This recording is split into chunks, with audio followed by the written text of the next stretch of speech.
You said AI is one of the things that keeps you up at night. Yeah, it keeps me up at night, for sure. I think the biggest concern that we're seeing about AI is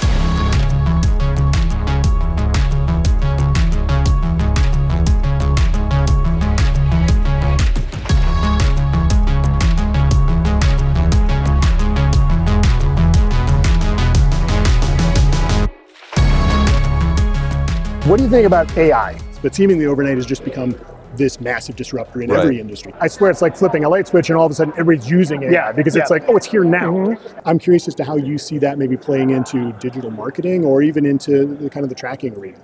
I was just having a conversation with my team about this. I said, the last 150 years, we went from horse and buggies to doing all the crazy stuff that we're doing now. In the next 20 years, I don't even think things will even seem the same. Right. You look at everything from writing copy to developing complete websites. Right. Anybody can get into the space now and develop a complete website, and it looks good quality, well written. And if they know how to drive traffic to that website, even using AI tools to begin to generate that traffic or help to generate the audience. I mean, everything from understanding your audience to positioning against your audience to doing bid management or things like that. We've seen all kinds of applications with AI going on in the industry right now. And there's things that people haven't even thought of. I mean, you can go out and make your own avatar, do your own voice, and then upload whole podcasts, and your avatar is doing a podcast in minutes. Right. It's crazy. AI is an interesting conversation to talk about with me because we're doing a lot with it. Our ops put GTP4 in our Slack channel. We've basically replaced 3 ops jobs. Don't tell our ops that, but they're done. It can read programs and say, take APIs from you and rewrite it for like a ringbot or like something else, like seamlessly. We're not even making it up. We're just taking the specs and saying, translate this to this, and then copying and pasting it in. Aside from just creative copy and stuff, the operations there are huge. I'm actually working right now. I've done a few different things, and a friend is at an AI mastermind in Florida right now, missing MailCon, to scope that out for us. We're looking for different devs that can understand where that technology is and how we can apply it. If we can start applying those into databases, is where that question came up of, if I have all those data points on a spreadsheet, I'm never going to open that spreadsheet. I'm never going to look at those data points and put them together.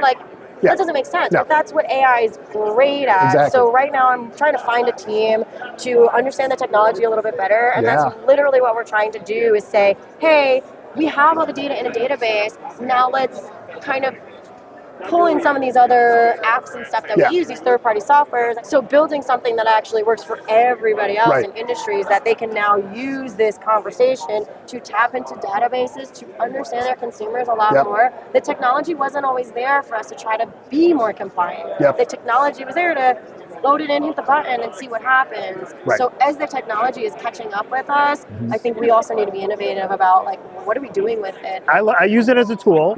I don't think we're going to be replaced. I think that we just need to evolve, right?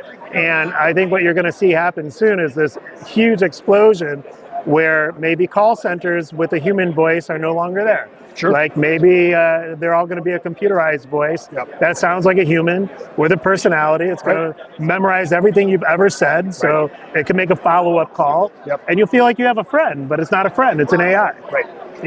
So I think it's fun. I'm dabbling a little bit, and at the AFI Expo coming up, I would like to do a mastermind for AI. That'd be great. So I'm looking to assemble that. And look, I'm in the Built with AI group with Jason Akatif, and I love that. I play around with Midjourney. There you go. So sometimes I want to come up with a new AFI award design, and I'll play around. I'll be like, why not? Fabergé egg, and do this and do that. I make it look like a jewel. So maybe I'll use it that way too. But I think it's a lot of fun. I think we're going to find all kinds of shortcuts, and I think where you would have to have 100 employees in the past, you might only need 1 or 2 that know how to use these tools, and you have an army. So I think it's exciting. I think the biggest concern that we're seeing about AI is who owns it. What is it going to mean when you're using OpenAI or any other platform to publish content or to send messages or to do advertisements? Who, at the end of the day, who owns that data and what does that mean for your brand? It's the biggest concern for me. And I'm using it for marketing material and for other things, but if you ask the folks at OpenAI, why did ChatGPT give me this answer? And their response is, well, we don't really know. The algorithm. And because the algorithm is now so complex and so deep that they can't follow the chain of decisions and, okay, here's what it came up with.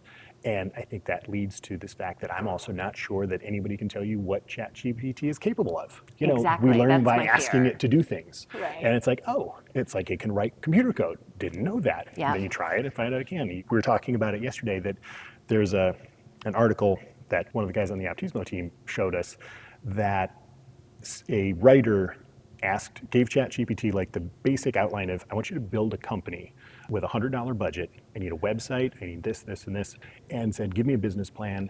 And it did. And then he followed it, and it was profitable within 2 weeks. Oh, one interesting note about AI and ChatGPT in particular is a friend of mine is in recruiting and was interviewing a candidate over Zoom and could tell that, because of the candidate's eye placement was looking at another screen, they were answering questions from the interviewer from ChatGPT. Yeah. Busted. And I think a lot of cases we're still just like, oh, it can write an email for us, or it can just do this basic task. It's like, but we really need to start thinking about like, no, it can actually change the entire industry, not just save us time and replace employees. Like we can change how we think about everything now that we have the ability to look at every spreadsheet that we have anywhere at scale and get back detailed responses that are in the language that we need to apply right now. Not some story about, you and I going on a conference to Malcon and doing this lovely video. But that's the best thing in the world. Come on, I mean, let's face it. It's true.